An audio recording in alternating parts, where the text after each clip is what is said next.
Saudara Presiden Prabowo Subianto menegaskan kasus penyiraman air keras terhadap aktivis Kontras Andre Yunus merupakan tindak kejahatan serius. Ia mendorong kasus itu diusut tuntas hingga ke aktor intelektual.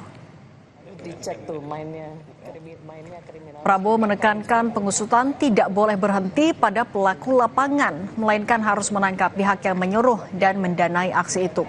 Ketika ditanya kemungkinan keterlibatan aparat negara, Prabowo pastikan tidak akan ada perlindungan bagi pelaku. Prabowo juga menyatakan terbuka terhadap pembentukan tim independen. Namun dengan catatan, tim tersebut benar-benar bersifat netral. Ini hasil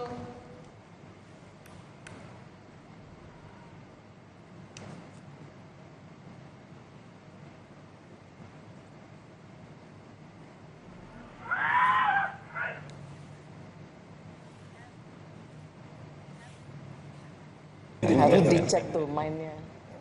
Ini terorisme, iya kan? Tindakan biadab harus kita kejar, harus kita usut. Harus kita usut. Siapa yang nyuruh? Siapa yang nyuruh? Siapa yang bayar? Ya jelas dong. Yang berseragam tidak akan dilindungi, tidak akan ada impunitas. Tidak akan. Bapak menjamin itu, Pak? Saya menjamin. Saya ingin menegakkan hukum. Saya ingin membangun Indonesia yang beradab. Saya dipilih oleh rakyat untuk membela rakyat. Tapi kita waspada. Saya minta diusut benar sampai aktornya.